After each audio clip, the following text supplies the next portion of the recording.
El uso de los materiales locales. La idea de la sostenibilidad local no se limita a los materiales, sino que comienza con ellos. El uso de los materiales locales abre las puertas a empresas locales rentables. También previene el problema de la bioinvasión, pues la transferencia de materiales de una región a otra introduce, sin que nos demos cuenta, especies no autóctonas invasoras de los frágiles ecosistemas.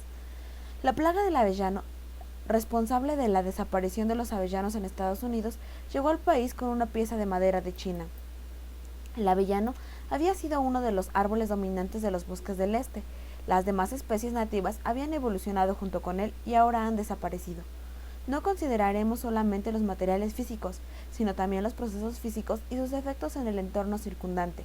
En lugar de destruir un paisaje con las prácticas convencionales de cortar y cosechar, imaginemos cómo podríamos invitar a un mayor número de especies, tal como hicimos con la fábrica de Herman Miller.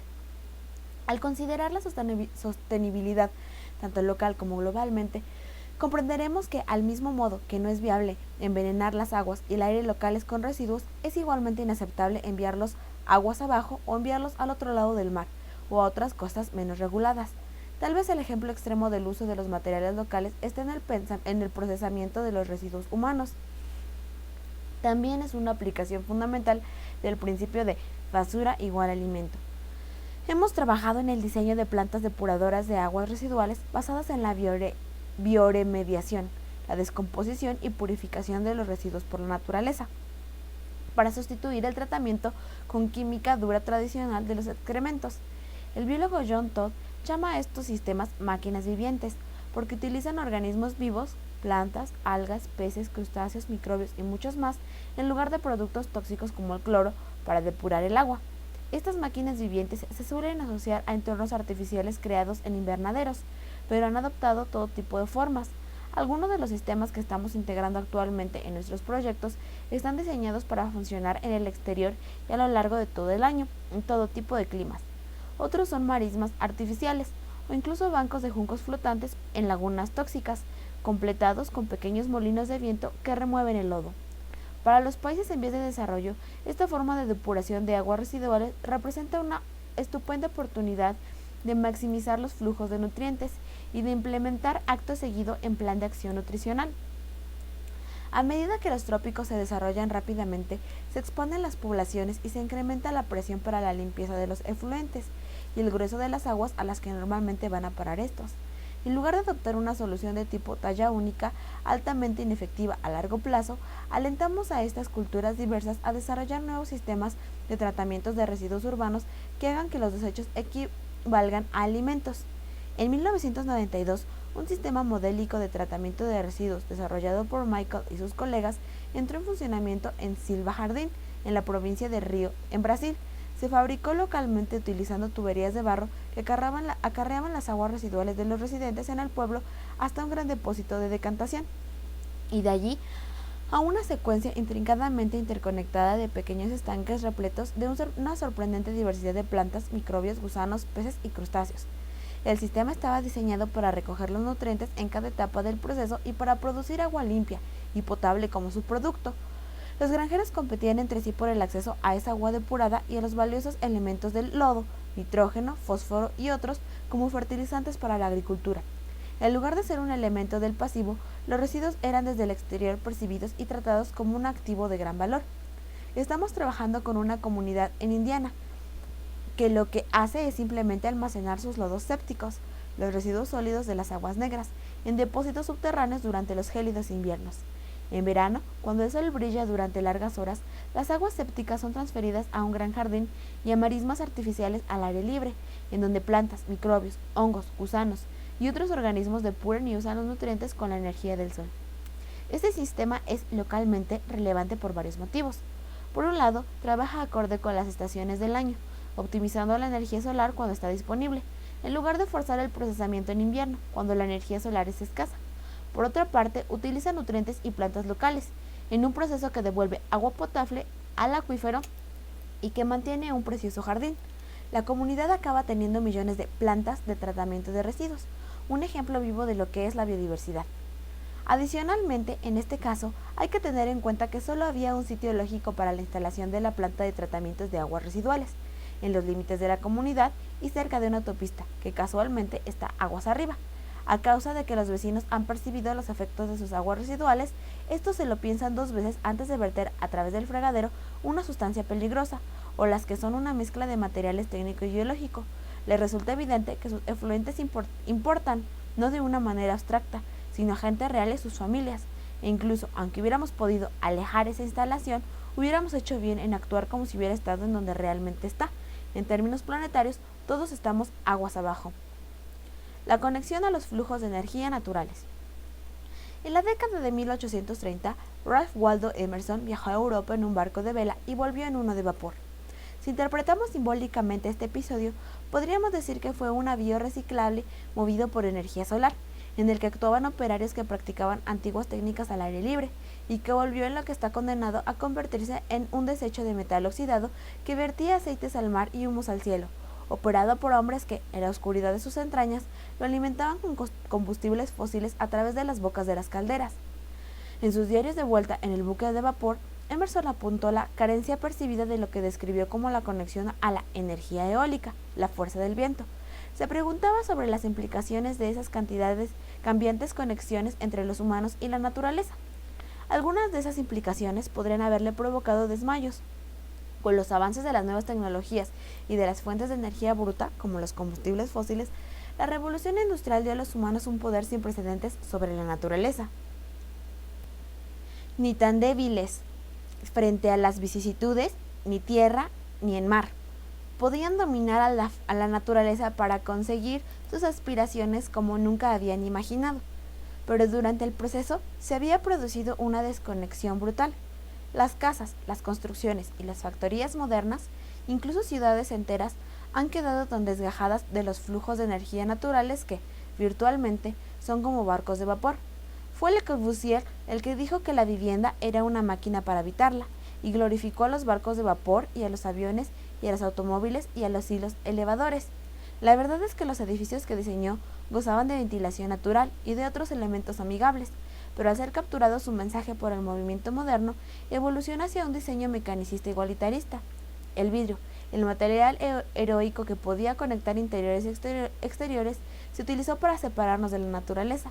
Cuando brillaba el sol, la gente deambulaba bajo las luces fluorescentes, trabajando literalmente en la oscuridad. Aquellas estructuras nuestras podían ser consideradas como máquinas aptas para vivir en ellas, pero en ellas ya no había mucha vida. En 1998, un artículo del Wall Street Journal sobre la novedad que suponía que en nuestros edificios las ventanas se pudieran abrir, lo cual era una rabiosa novedad, marcó el punto más bajo de los anales de la arquitectura comercial actual.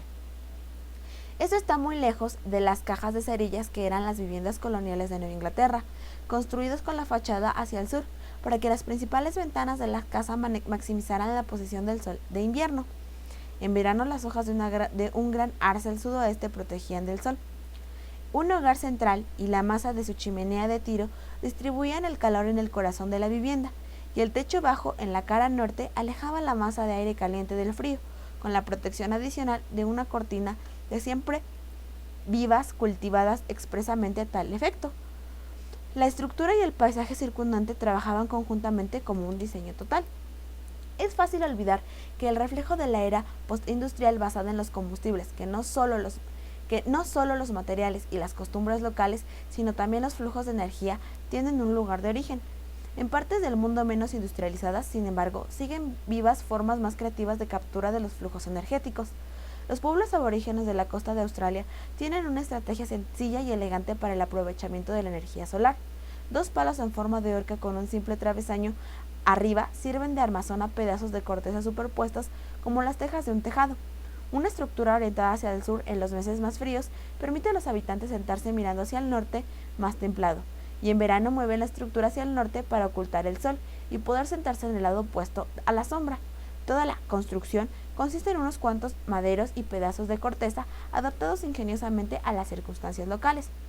Las torres eólicas han sido utilizadas durante miles de años en los climas cálidos para capturar los flujos de aire y conducirlos por canalizaciones. En Pakistán, chimeneas terminadas en gangliones de viento literalmente dragan el viento y lo canalizan hacia abajo por una tubería al final de la cual suele haber un pequeño estanque con agua para refrigerar el aire a medida que pasa hacia el interior de la casa. Las torres de viento de Irán consisten en una estructura ventilada en la que permanentemente resume el agua. El aire entra, baja por la chimenea de paredes húmedas y penetra en la casa refrigerando. En Fatehpur Sikri, en la India, pantallas de arenisca porosa, a veces intrincadamente labradas, eran saturadas de agua para refrigerar el aire que pasaba a través. En las llanuras de Loess, en China, la gente excava sus casas en el suelo para asegurarse protección frente al invierno y al sol. Pero con la industrialización de sus productos, como las ventanas de amplios cristales y la extendida adopción de los combustibles fósiles para una calefacción y refrigeración sencillas y baratas, este ingenio local ha ido desapareciendo en las áreas industriales e incluso está en declive en las regiones rurales. Irónicamente, los arquitectos profesionales parecen apañárselas sin comprender los principios básicos que inspiraron las antiguas tendencias de construcción y arquitectura.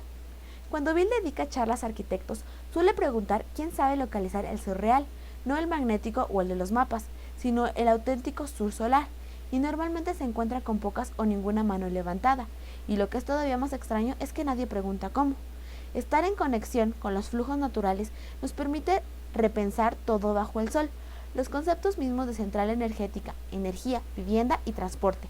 Significa fusionar tecnologías nuevas y antiguas en busca de los diseños más inteligentes que hasta la fecha hubiéramos visto, lo que no significa, empero, volverse independiente. La imaginería popular sobre la adopción de la energía solar está ligada al concepto de aislarse de la red, separarse de la actual infraestructura energética. Esto no tiene nada que ver con lo que propugnamos. En primer lugar, una conexión renovada a los flujos naturales tiene por necesidad que ser gradual, y hacer uso de los sistemas existentes es una estrategia de transición válida. Los sistemas híbridos pueden ser diseñados para aprovechar flujos de energía renovables locales, además de las fuentes convencionales, mientras se desarrollan e implementan soluciones más optimizadas.